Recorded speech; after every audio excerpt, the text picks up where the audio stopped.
మహోన్నతుడు, సర్వోన్నతుడు, ప్రభు అత్యున్నత సింహాసనం మీద ఆసీనుడైన నీవు మమ్మల్ని కూడా ప్రేమించావు. ప్రభు మమ్మల్ని రక్షించడానికి పరలోకాన్ని విడిచిపెట్టి ఈ లోకానికి నడిగా వచ్చావు. ప్రభా లేఖనం నెరవేర్చడానికి శరీరానికి లోకానికి వచ్చి లేఖనముల ప్రకారం మా పాపాల కొరకు నేను అవమానపరచబడ్డాను, నిందింపబడ్డాను, దూషింపబడ్డాను. మా శాపమంతా కూడా నేను మా పాపాన్ని, మా దోషాన్ని, నేను మా యొక్క పాప శిక్షణంతా కూడా ఆ సిలువు మరణ మీద నువ్వు భరించావు.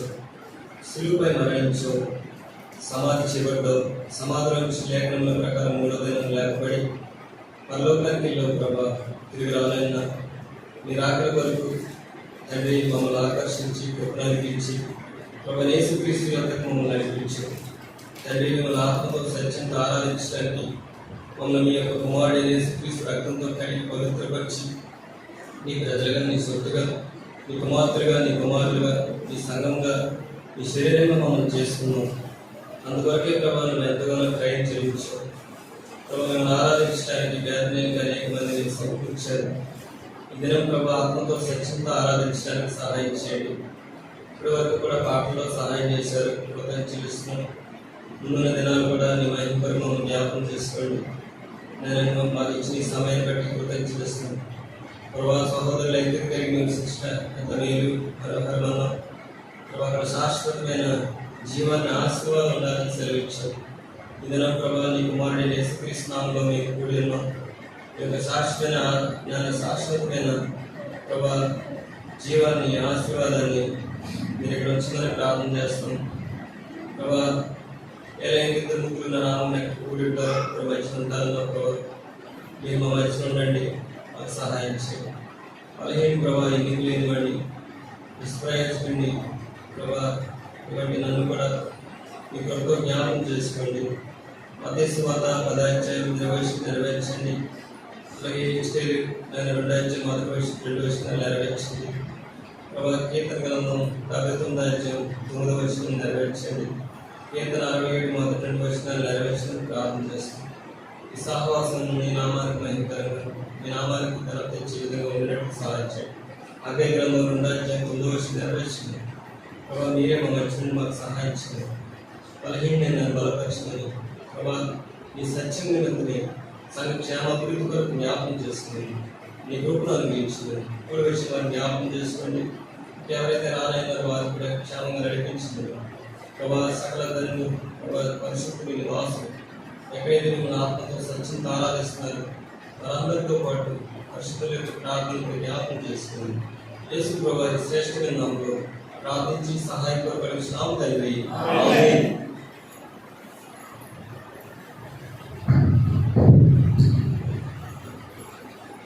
పరిశుద్ధ గ్రంథంలో నుంచి 2025 మనకి ఇచ్చిన మోటగాళ్ళు మరి ఆ భాగాలను చదువుకుందాం. ప్రభుని ఆరాధించడం కొరకై ప్రకటన గ్రంథం 21వ అధ్యాయం 5వ వచనం చదవండి.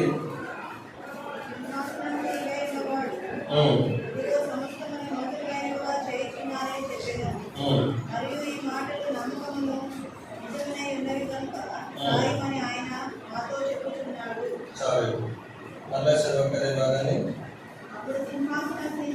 అదే వచ్చింది 21:5 మనకి ఇచ్చిన ప్రకటన గ్రంథం కదా. ఇదిగో సమస్తమును నూతనమైనగా చేయించున్నారు. చాలండి. ఇదిగో సమస్తమును నూతనమైనగా చేయండి. రెండో మాట సమూయేలు మొదటి గ్రంథము 30వ అధ్యాయం 19వ వచనం. దావీదు చదవండి. సమూయేలు మొదటి గ్రంథము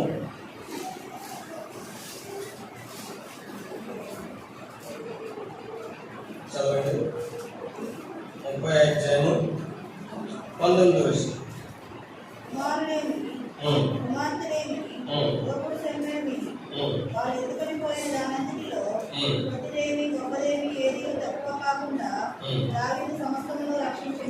దావీదు సమస్తమును మూడవది ఏముందంటే యోవేలు గ్రంథం 2:25. ఇక్కడ మనం అందులోనే చదవండి. ఫ్లెక్స్లు ఏమైతే రాయబడ్డదో చదవండి. మిడతలు తినివేసిన సంవత్సరముల పంటను మీకు మరలా ఇస్తున్నాను. మొట్టమొదటిగా అక్కడ ఏముందంటే ప్రకటన గ్రంథం 21:5 యేసు ఇదిగో సంవత్సరం నూతనమైనగా చేస్తున్నారు. రెండవది దావీదు సమస్తమును సంపాదించుకుని రక్షించి. మూడవది మిడతలు తినివేసిన సంవత్సరం పంటను మీకు మరలేస్తారు. మరి ఉదయకాల సమయంలో మనం ప్రభువును ఆరాధించిన కొరకే ఇక్కడ కూడి ఉన్నాం. రెండో మాట ఏంటంటే దావీదు సమస్తమును సంపాదించుకుని రక్షించి. ఈరోజు ప్రభువును ఆరాధించే కొరకే ఈ భాగాన్ని ఏంటంటే సమూయేలు మొదటి గ్రంథం 30:19 ఏముందంటే దావీదు సమస్తమును రక్షించు. దావీదు సమస్తమును రక్షించు. దావీదు ఏం చేశాడండి? సమస్తమును రక్షించాడు. దావీదు గురించి తెలియని వారు ఎవరు ఉండరు. ఎందుకంటే అనుదినం ఎప్పుడైనా సహవాసంలో ఉన్నప్పుడు పరిశుద్ధ గ్రంథాలు మనం చూసినప్పుడు ఆయన పేరు ఎవరొకరు జ్ఞాపకం చేస్తూనే ఉంటారు. మరి ఈ సమయంలో దావీదు గురించి కొన్ని విషయాలు తెలుసుకున్నాం. దావీదు ఎటువంటి వాడండి? చూడండి, కొన్ని మాట్లాడితే దావీదు సమస్యను రక్షించాడు, సంపాదించాడు. దావీదు గురించి ఈ లేఖనాల ద్వారా కొన్ని విషయాలు తెలుసుకుందాం. చూడండి, వాళ్ళు ఎవరు స్పీకర్?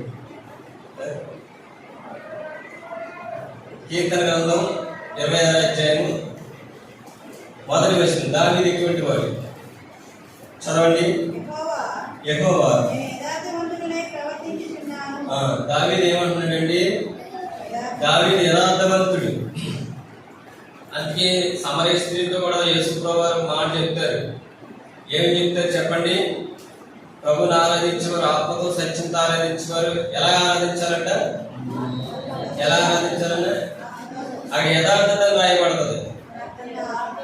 చూడండి, అక్కడ మాట ఉంది. యోహాను సువార్త 4:23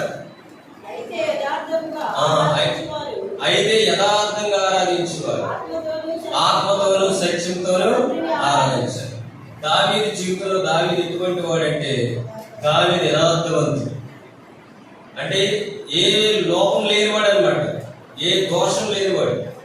అందుకని అంటున్నాడు కీర్తన గ్రంథం 26:1 ఏముందంటే ఏమన్నారండి? దావీదు యథార్థవంతుడనే ప్రవర్తిస్తున్నాడు అన్నాడు. రెండోది చూడండి, దావీదు ఎటువంటి వాడంటే అక్కడే ఉంటుంది ఒక మాట. కీర్తన గ్రంథం 18:20 చదవండి. ఆయన యథార్థవంతుడు అనడానికి కారణం ఏంటి? యథార్థవంతుడని చెప్పుకుంటే ఆయన క్రియలు ఎలా ఉన్నాయి ఒకసారి చదవాలి. మొత్తం అందరూ తీయండి పరిశుద్ధ గ్రంథంలో. కీర్తన గ్రంథం 18:20 తీయండి, చదవక. నా నీతిని బట్టి యెహోవా నాకు నా నిర్దోషత్వమును బట్టి నాకు ప్రతిఫలం ఇచ్చెను. యెహోవా మార్గములను నేను అనుసరించున్నాను. భక్తిహీనుడనై నేను నా దేవుని విడిచిన వాడిని కాను.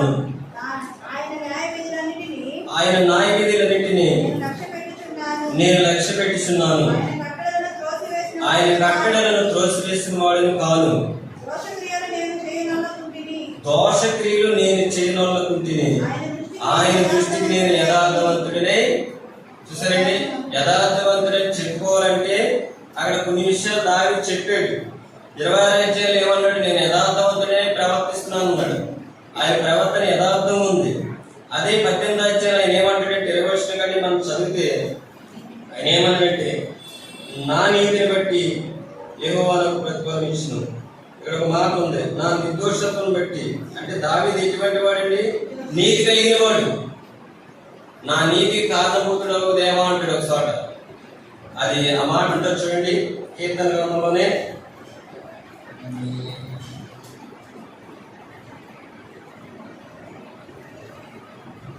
ఆ విషయాన్ని ఒకసారి జ్ఞాపకం చేస్తున్నాను. చూడండి, ఇక్కడే 18 ఒక మాట చూడండి, 18 నా నీతిని బట్టి యెహోవా నాకు ప్రతిఫలమించును, నా నిర్దోషాలను బట్టి నాకు ప్రతిఫలమించును, యెహోవా మార్గములు నేను అనుసరించున్నాను.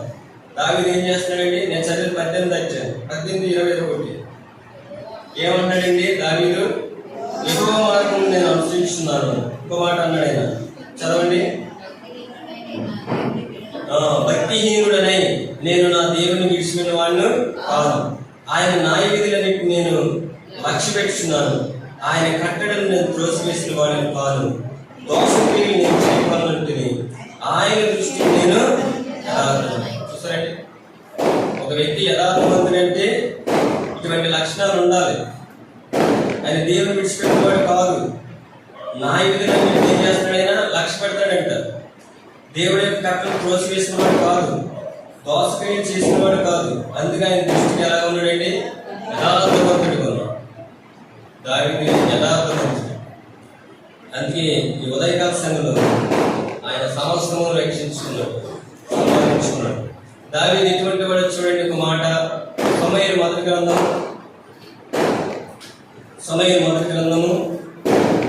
15:28.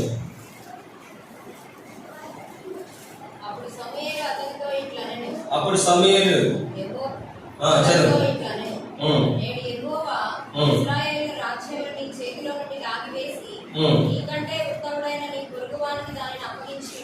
చాలు. దావీదు రెండోదిగా చూస్తే ఉత్తముడు. దావీదు ఎటువంటి వాడంటే సౌలు ఉత్తముడే, కానీ సౌలు కంటే దావీదు ఉత్తముడు. ఆ రాజ్యాన్ని తీసివేసి నీకంటే ఉత్తముడైన వారికి నేను ఇస్తున్నాను అన్నాడు. దావీదు ఎటువంటి వాడంటే ఉత్తముడు. ఉత్తముడంటే ఏంటి చెప్పాలి. ఉత్తముడంటే మీరు కూడా కొన్ని సందర్భాల్లో అంటారు, ఏమంటారండి? అంటారు కదా, ఏమంటారు చెప్పండి. తెలుగు భాష వాడతారు కదా.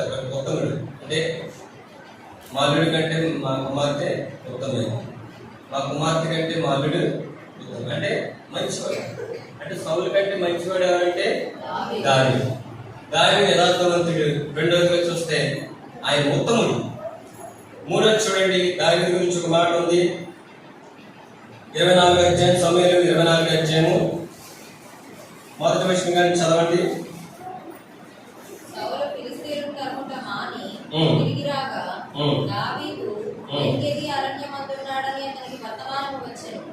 అప్పుడు సౌలు ఇశ్రాయేలు అందరిలో నుండి 3000 మందిని ఏర్పరచుకొని వచ్చి కొండ మేకలకు వాసములకు శిలా పర్వతముల మీద దావీదును అతని జనులను వెతుకుటకై బయలుదేరాడు. చాలండి. ఇక్కడ ఏం చేశాడండి? మళ్ళీ సౌలు ఏం చేస్తున్నాడండి? దావీదు తరుముతున్నాడు, పట్టుకుందామని, చంపేద్దామని. ఎందుకంటే రాజుని దేవుడు దావీదుకి ఇస్తాడని తెలిసింది. అందుకే ఏం చేస్తున్నాడంటే దావీదు తరమడానికి ఆయన సైన్యంతో పాటు వెళ్తున్నాడు. అప్పుడు కింద ఒక మాట ఉంటుంది చూడండి, 5-6 వచనాలు చదవండి. 24:5. సౌలు పై వస్త్రమును తాను పోసినని దావీదు మనసునొచ్చి ఇతడు యెహోవా చేత అభిషేకం నొందినవాడు కనుక యెహోవా చేత అభిషేకుడైన నా ప్రభువును నేను ఈ కార్యం చేయను, యెహోవాను బట్టి అతను నేను చంపనన్నాడు. ఎందుకంటే సౌలు చంపనన్నాడు. ఎందుకంటే 4 వచనం మాట ఉంటుంది, ఏమనంటారు చదవండి. దావీదు జనులను అదిగో నీ దృష్టికి ఏది మంచిదో అది నేను చేయనట్టు నీ శత్రువుని నీ చేతికి అప్పగించాడంట. అంటే సౌలుని చంపడానికి దేవుడు అవకాశం ఇచ్చాడు. కానీ దావీదు ఏమంటాడంటే యెహోవా చేత అభిషేకం నొందిన వాడిని నేను చంపనన్నాడు. చంపనని ఏం చేశాడండి? చదవండి 10వ వచనం. ఆలోచించుము అది నీ కండ్లారా చూచితివే. కొందరు నిన్ను చంపమని నాతో చెప్పినను నేను నీ యందు కనికరించి ఇతడు యెహోవా చేత అభిషేకము నొందినవాడు కనుక నా ఏలిన వారిని చంపనని నేను చెప్పింది. అక్కడ ఉన్నవారు కూడా దావీదుతో ఉన్నవారు కూడా చంపేమన్నారు. కానీ దావీదు ఎటువంటి వాడంటే కనికరం కలవాడు. శత్రువు దొరికాడు. ఎవరన్నా శత్రువు దొరికినప్పుడు శత్రువుని ఏం చేస్తారండి? చంపేస్తారు. కానీ దావీదులో ఉన్న లక్షణాలు ఏంటంటే మొట్టమొదటిగా దావీదు ఎటువంటి వాడంటే యథార్థవంతుడు, రెండవదిగా ఆయన ఉత్తముడు, మూడవదిగా ఆయన శత్రువులను కనికరించి చూపించాడు. నాలుగోది చూడండి, అక్కడ ఒక మాట ఉంటుంది 16వ వచనం. ఒక మాట చూడండి, ఇక్కడ ఒక మాట ఉంటుంది 14వ వచనం చదవక. ఇశ్రాయేలు రాజు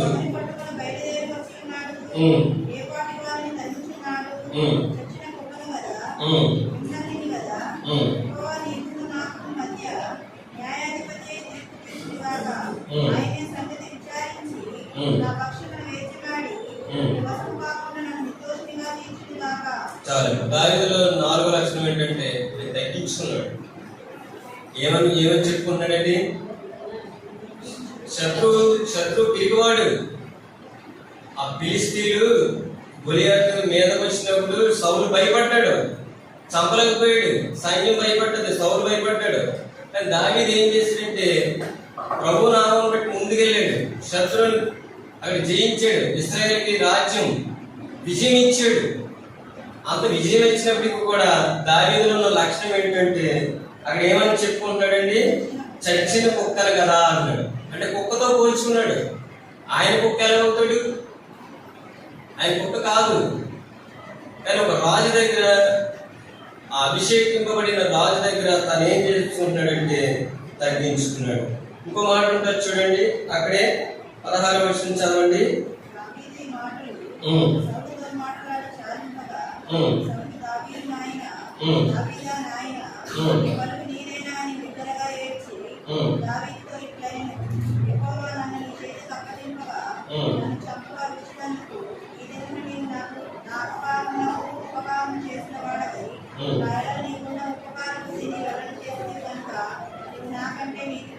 సరే, దావీదు ఎవరండి? నీతిపరుడు. దావీదు ఎవరండి? ఉపకారం చేసాడు శత్రువుకి. వాస్తవంగా దినాన్ని చంపేది, కానీ ఆయన ఏం చేశాడండి? చెప్పండి. శత్రువుని ఏం చేశాడు? ఉపకారం చేశాడు. అప్పుడు సౌలు అంటాడు, ఏమంటాడంటే నాకైనా నీకున్న ఉపకార బుద్ధిని వెల్లడి చేసింది కనుక నాకంటే నీకు శత్రువు తిరిగినప్పుడు శత్రువు మేలు చేశాడు. శత్రువుకి ఏం చేశాడు? దావీదు మేలు. దావీదు అటువంటి వాడు. ఈ ఉదయకాల సమయంలో మరి దావీదు అటువంటి వాడు చూస్తున్నాం. ఒకటి చూడండి, ఒక మాట ఉంటుంది. రెండోది చూడండి, అక్కడ ఒక మాట ఉంది. సమూయేలు మొదటి గ్రంథం 30 అధ్యాయం 19 వచ్చిన మాట చదవండి.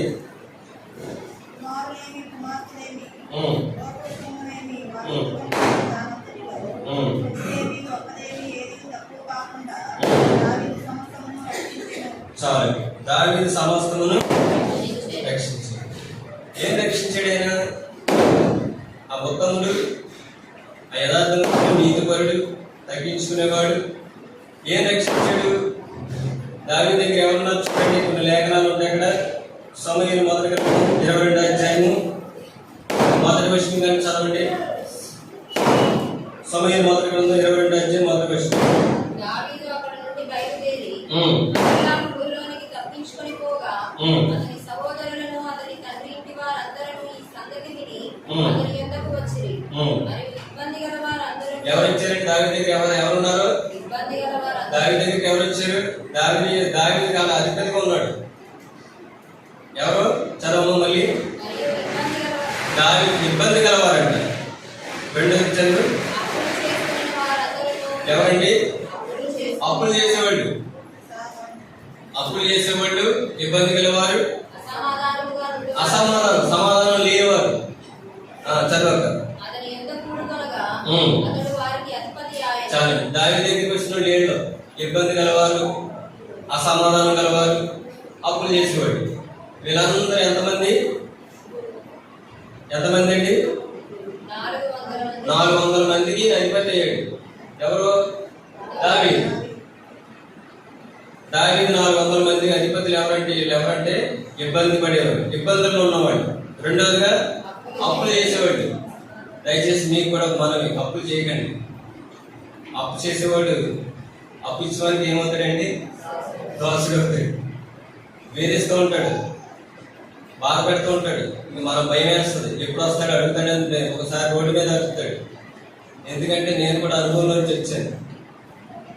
అప్పులు చేసేవాళ్ళు ఎప్పుడు కూడా ఒకసారి ఇస్తానన్న టైం ఇవ్వలేదు అనుకోండి, ఇస్తానన్నా కదా పలానా టైంకి ఇవ్వలేదని మనం కూడా ప్రేమతో మాట తప్పిపోతాం, ఆత్మీయత కోల్పోతాం. దయచేసి అక్కడ దావీదు దగ్గర ఎటువంటి వాళ్ళు వచ్చారంటే అప్పులు చేసేవాళ్ళు వచ్చారు, అసమాధానం గల వాళ్ళు వచ్చారు, ఇబ్బందులు పడేవాళ్ళు వచ్చారు. వీళ్ళందరూ ఎంతమంది అండి? 400 మంది. 400 మందికి అధిపతి. ఇంకెవరున్నారు చూడండి. సమయం 27 అధ్యాయం 2వ వచనం.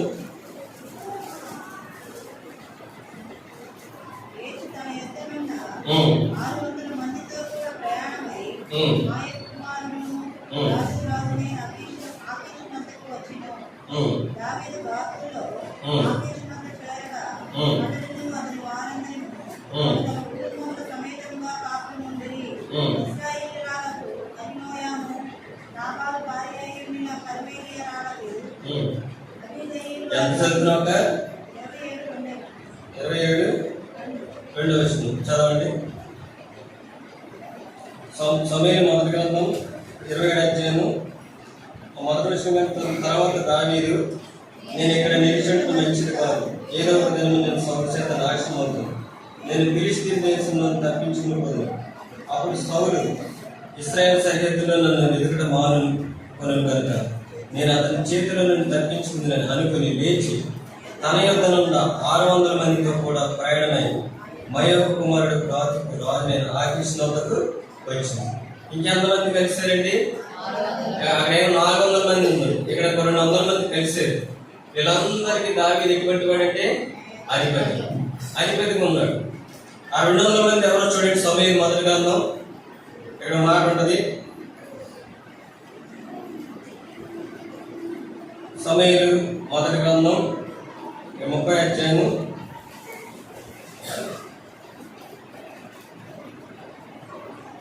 చదవండి. 22వ వచనం చదవండి.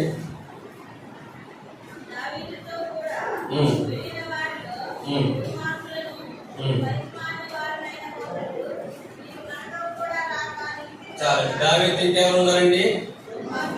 అక్కడేమో ఇబ్బంది గల వారు చూస్తాం, అప్పులు చేసేవాళ్ళు చూస్తాం. ఇంకెవరండి? అసమాధానం గలవారు. సమాధానం లేని వాడు దావీదు దగ్గరికి వచ్చారు. ఇంకెవరు ఉన్నారండి? దుర్మార్గులను, పనికి మాలిన వారు. వీళ్ళందరికీ దావీదు ఎలా ఉన్నాడండి? అధిపతిగా ఉన్నాడు. వీళ్ళందరికీ అధిపతి ఎవరంటే దావీదు. దావీదు ఏం చేశాడంటే వాళ్ళని రక్షించాడు, వాళ్ళు సంపాదించుకున్నాడు. అమాలీకులు వచ్చారు, సిక్కులకు మీద పడ్డారు, వాళ్ళందరినీ ఏం చేశారు? అది నాన్న చెరగను తీసుకుపోయారు. అదే నాలో దావీదు ఏం చేశాడంటే దేవుని యొక్క విచారణ చేసి ఆ అమాలేకుని జయించి దావీదు ఏం చేశాడండి?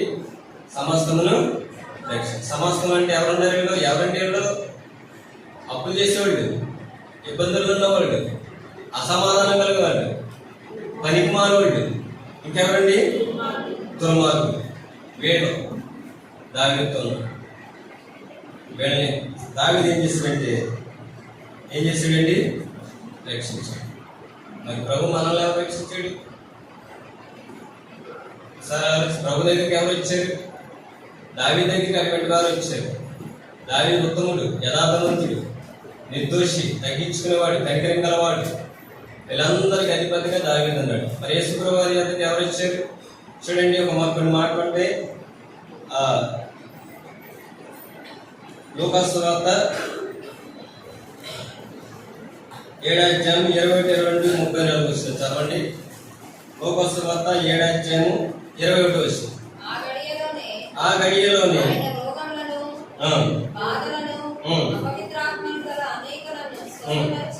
ఎవరు వచ్చారండి యేసు ప్రభు దగ్గరికి? లూకాసు సువార్త 7వ అధ్యాయం 21, 22 చదవండి. ఆ గడియలోనే ఆయన రోగములను, బాధలను, అపవిత్రాత్మ గల అనేక యేసు ప్రభు దగ్గర ఎవరు వచ్చారండి? రోగులు వచ్చారు. ఇంకెవరు వచ్చారు? అపవిత్రత పట్టిన వారు వచ్చారు. ఇంకెవరు వచ్చారు? బాధలు ఉన్న వాళ్ళు వచ్చారు. మనుషులే రోగాలతో వచ్చారు. బాధలతో వచ్చారు, అపవిత్రాత్మ పట్టిన వారు వచ్చారు. ఇంకో మాట ఉంటుంది చూడండి, గుడ్డివారు కూడా వచ్చారు ప్రభు దగ్గరికి. ప్రభు దగ్గరికి వచ్చారు. 34 వచనం చదవక, మనిషి కుమారుడు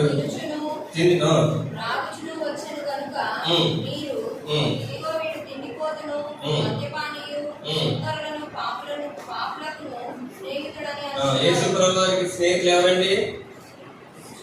ఎవరు? పాపులు, సుంకరులు. యేసు ప్రభు వారి దగ్గర ఎవరు వచ్చారు? పాపులు వచ్చారు, రోగులు వచ్చారు, బాధపడేవారు వచ్చారు, వీళ్ళు వచ్చారు. ఇంకెవరు వచ్చారు చూడండి. ఇంకో మాట ఉంటుంది, మత్తయి సువార్త 15:29 వచనం. మత్తయి సువార్త 29:37 వచనం చదవండి. 15:29 మత్తయి సువార్త.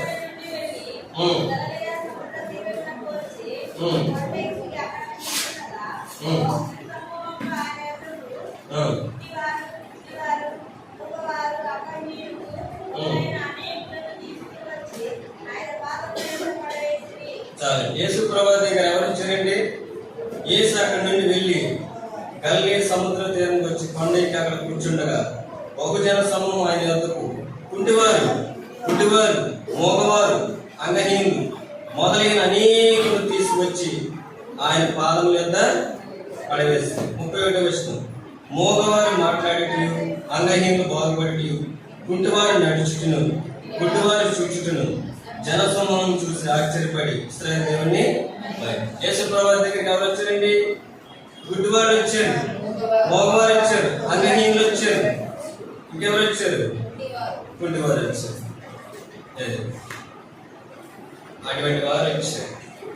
ఒక మాట ఉంటుంది చూడండి, అదే సువార్తలో ఒక మాట ఉంటుంది. లోకా సువార్త 19:10 వచనం.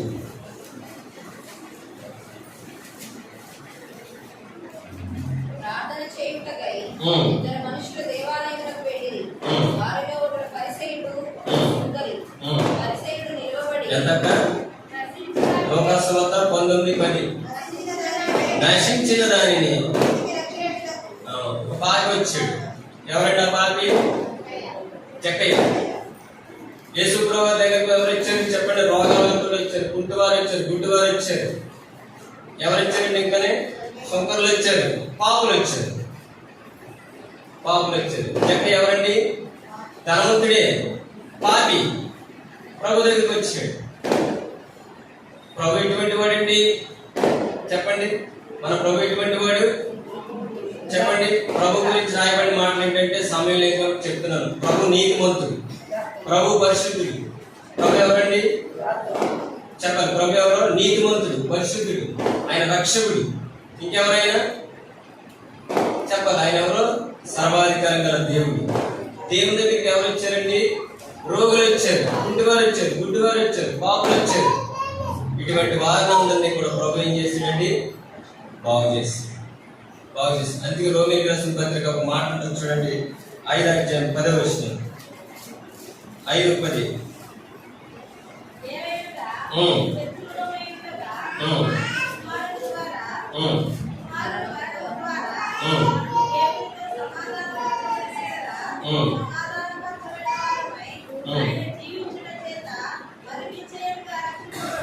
చాలు. ఏమైనగా శత్రువులై ఉండగా ప్రభు దగ్గరికి ఎవరు వచ్చారండి చెప్పాలి?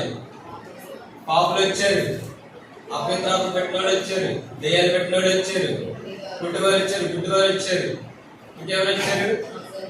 పాపులు వచ్చారు, సుంకరులు వచ్చారు. ఇక్కడ ఒక మాట ఉంది, వీళ్ళందరూ కూడా ప్రభు దగ్గరికి వచ్చారు.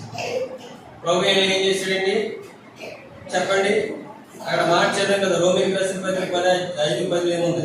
ఏరైనగా శత్రువులై ఉండగా ఆయన కుమారుని మరణం ద్వారా మనము దేవునితో సమాధానపరచబడిన వారమే ఆయన జీవించి మరీ నిత్యంగా రక్షింపబడదు. ఆయన కుమారుడు ద్వారా మనకి ఏం కలిగిందండి? రక్షణ కలిగింది. ఆ దినానైతే అమాలేకీయుల యొద్ద నుండి దావీదు ఇబ్బంది గల వారిని, అప్పులు చేసిన వాడిని, ఇంకా ఇంకెవరిని రక్షించాడు? అసమాధానం ఉన్నవాడిని, ఇంకా దుర్మార్గులను ఇంకెవరిని రక్షించాడు? పనికిమాలినోడు. పనికిమాలినోడు అంటే మనకు కూడా పనికిమాలినోడమే. నువ్వు ఎంత ఉద్యోగస్తుడివైనా, ఎంత ధనవంతుడివైనా, ఎంత సామంతుడివైనా దేవుని దృష్టిలో ఎలా ఉన్నావంటే పనికిమాలిన వాడు. రోమీయులకు రాసిన పత్రిక 3:5 చూడండి, అక్కడ రాయబడ్డది. అక్కడ పనికిమాలినోడు దావీదు దగ్గరికి వచ్చారు. యేసు ప్రభు దగ్గర కూడా పనికిమాలినోడు వచ్చారు. రోమా 3 ఇక్కడ మాట ఉంటుంది, చదవండి 11వ వచనం. నీతిమంతుడు లేడు, ఒక్కడను లేడు, గ్రహించేవాడు ఎవడను లేడు, దేవుని వెతుకువాడు ఎవడను లేడు, అందరూ త్రోవ తప్పి ఏకంగా పనికిమాలినోళ్ళు అయిపోయారంట. ఆనాడు దావీదు అమాలేకీయుల యొద్ద నుండి తన దగ్గర ఉన్న వారిని రక్షిస్తే, సంపాదించుకుంటే, యేసు ప్రభువు ఈ లోకానికి వచ్చి ఏం రక్షించాడు? ఎవరిని రక్షించాడు? రోగుని స్వస్థపరచడమే కాదు, ఆయన పాపులను రక్షించాడు. అక్కడ ఒక మాట ఉంది, రోమా 3:23 చదవండి. ఒక మాట ఉంటుంది, ఏ వేదములు అందరూ పాపం చేసి దేవుడు అనుగ్రహించి మహిమను పొందలేకపోతే. ఈ పనికిమాలినోడు ఏ దేశమైనా, ఏ భాష అయినా, ఏ స్థాయిలో ఉన్నా కానీ దేవుని దృష్టి ఎలా ఉన్నాడంటే పాపి, పనికిమాలినోడు. పనికిమాలినోడు అక్కడ రాయబడ్డది చూడండి. అందరూ త్రోవ తప్పి ఏకంగా పనికిమాలిన వారైంది, మేలు చేయవాడు లేడంట, ఒక్కడూ లేడంట. వారి నోటి నిండా శపించుడి పగ ఉందంట. రక్తం చిందించిన వారి పాదం పరిగెత్తుతున్నాయి. నాశనమును కష్టమును వారి మార్గంలో ఉన్నవి. శాంతి మార్గం వారు ఎరగరు. వారి కన్ను మీద దేవుని భయము లేదు. భయం లేనోడు, పనికిమాలినోడు, దేవుని వెనకడు, ఆవి మేలు చేయడు, మోసం చేస్తాడు, పెదాల కింద సర్ప విషయం ఉంది, నోటి నిండా శపించట పగ. ఇటువంటి మనల్ని ప్రభు ఏం చేశాడంటే పరలోకం నుండి ఈ లోకానికి రక్షించడానికి వచ్చాడు. పనికిమాలినోడు అంటే ఒక మాట ఉంటుంది చూడండి. సమూయేలు రాసిన మొదటి గ్రంథంలో ఇక్కడ ఒక పనికిమాలినోడు కనబడుతున్నాడు. 25వ అధ్యాయం, సమూయేలు మొదటి గ్రంథం 25వ అధ్యాయం 17వ వచనం. సమూయేలు మొదటి గ్రంథం 25వ అధ్యాయం 17వ వచనం. అయితే మా యజమానికి అతని ఇంటి వారందరికీ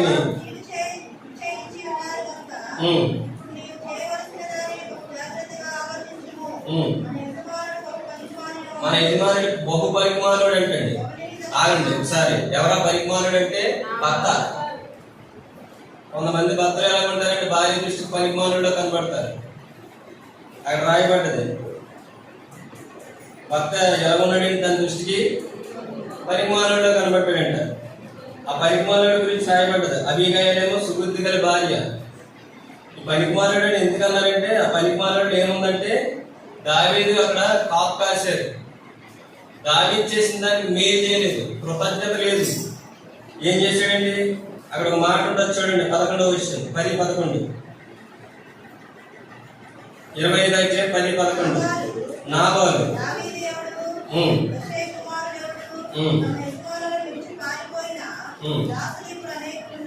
దావీదు తెలియదండి ఆ వ్యక్తికి.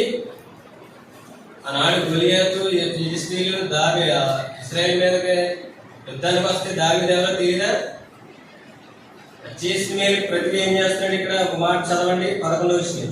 నేను సంపాదించుకున్న అన్నపానములు నా గొర్రెలు వచ్చి కత్తిరించిన వారి కొరకు నేను వధించిన పశుమాంసం తీసి నేను బొత్తుగా ఎరిగిన వారికి ఇంతనాన్ని దావీదు. చూసారండి ఎంత కఠినంగా చెప్పాడంటే.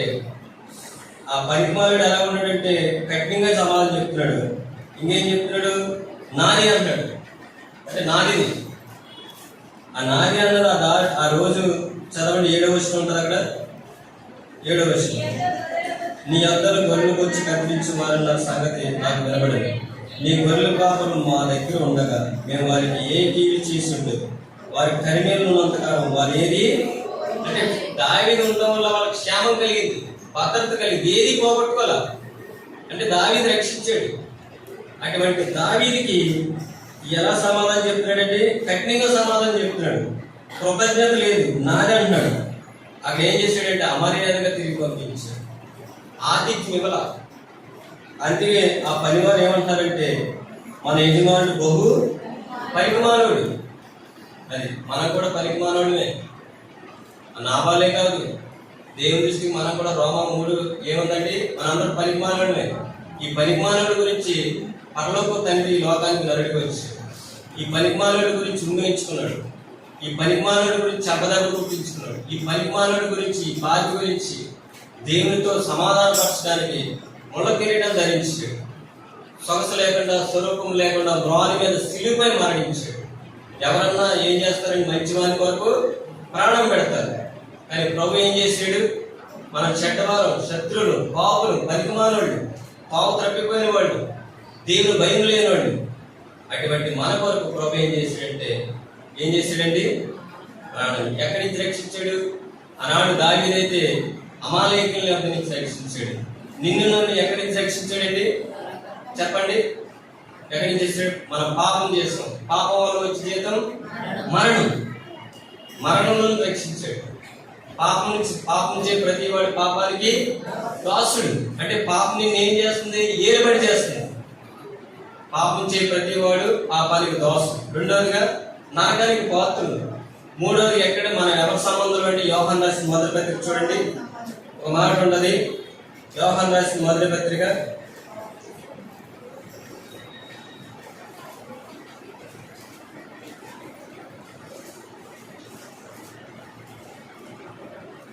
3వ అధ్యాయము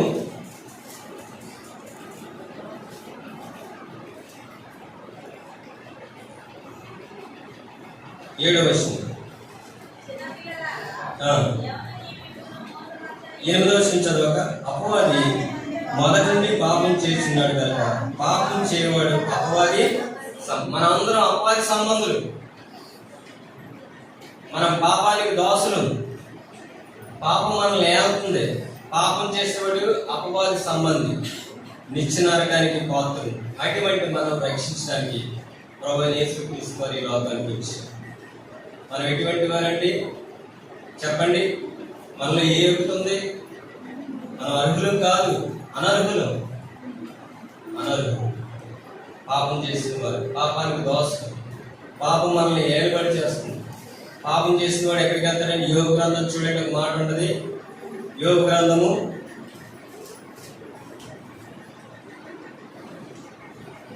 20వ చూడండి, ఒక మాట ఉంటుంది.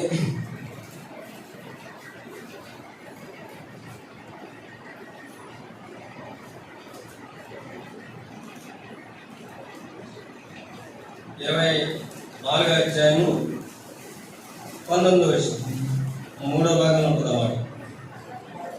పాతాళము పాపం చేసిన వారిని పట్టు, అక్కడి నుంచి రక్షించాడు ప్రభు. పాతాళం నుంచి నిన్ను నన్ను ప్రభు ఏం చేసేయండి? అక్కడి నుంచి రక్షించాడు. అక్కడి నుంచి రక్షించడానికి ప్రభు ఈ లోకానికి నరుడికి వచ్చాడు. మనందరం కూడా అదే నాన్న అబిగైలు తన భర్త గురించి వాళ్ళు పనివారు అంటున్నారు. మన యజమానుడు బహు పనిమానుడు. అదేనా దావీదు ఏం చేశాడు? దావీదు తన సైన్యంతో చంపడానికి వచ్చాడు. అయితే అబిగైలు అడ్డుపడి అదేనా ఆఫ్ చేసింది. ఇదేనా కూడా మన అందరం కూడా ఎక్కడికి వెళ్ళవలసిన అంటే పాతాళానికి వెళ్ళవలసింది. యేసు ప్రభు వారికి పరలోకం నుండి లోకానికి వచ్చి ఆయన మన పాపాల కొరకు ఆయన శిలువపై మరణించాడు, సమాధి చేయబడ్డాడు. సమాధి నుంచి 3 దినాలు లేచి ఎక్కడికి వెళ్ళండి? పరలోకానికి. మరి ప్రభుని రక్షించుంటే నువ్వు ప్రభుని ఏం చేస్తావు? ఈ సమయంలో ఆరాధిస్తావు. ఆయన యథార్థంగా ఆరాధిస్తావు, ఆత్మతోను సత్యంతో ఆరాధిస్తావు. చివరికి ఒక మాట చదవండి. రోమీయులకు రాసిన పత్రిక 5వ అధ్యాయము. ఈ మాట చదువుకుని ముగించుకుందాం. రోమీయులకు రాసిన పత్రిక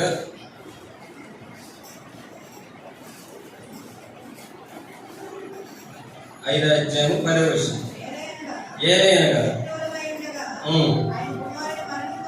ఏలైనగా శత్రువులై ఉండగా ఆయన కుమారుడి మరణం ద్వారా మనం దేవునితో సమాధానపరచబడిన ఎడల, చూసారండి, దేవునితో సమాధానపరచబడిన ఎడల, సమాధానం చదవండి, అది కొద్ది గ్యాప్ ఇచ్చి చదవక స్పష్టంగా చదువు.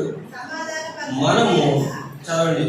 ఏలైనగా శత్రువులై ఉండగా ఆయన కుమారుడి మరణం ద్వారా మనము దేవునితో సమాధానపరచబడిన ఎడల, సమాధానపరచబడిన వారమై ఆయన జీవించేట మరీ నిత్యంగా రక్షణ. అంటే నీకు నాకు దేవుడు ఏమి ఇచ్చాడంటే సమాధానం ఇచ్చాడు.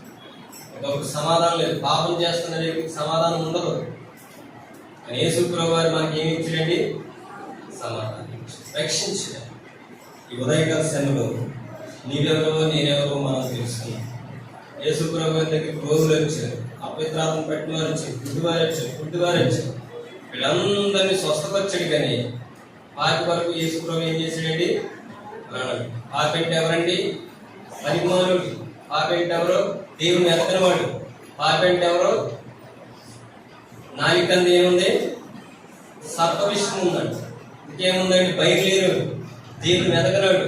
వీళ్ళందరినీ దేవుడు ఏం చేశాడంటే రక్షించడానికి వచ్చి మరి ఈ సమయంలో ఎన్నో వాక్యాన్ని ఆధారం చేసుకుంది. ఆనాడైతే దావీదు సమస్తను రక్షించుకున్నాడు. దావీదు దగ్గరికి వచ్చిన వాడు, ఇబ్బంది గలవాడు, అప్పులు చేసినవాడు, పనికిమాలవాడు, దుర్మార్గుడు, వీళ్ళందరినీ అమాలేకీయుల యొద్ద నుండి దావీదు ఏం చేశాడండి? రక్షించాడు. అది దావీదు కంటే దావీదుని కూడా దేవుడే కోరుకున్నాడు. దావీదుని కూడా దేవుడే పిలుచుకున్నాడు. మరి పిలిచిన ఆ దేవుడు ఎటువంటి వాడంటే నమ్మదగినవాడు, నీతిమంతుడు, పరిశుద్ధుడు, యథార్థవంతుడు. మరి మనం ప్రభుని ఆరాధిద్దాం. మరి విన్న వాక్యాన్ని ఆధారం చేసుకుని ప్రభుని ఆరాధిద్దాం.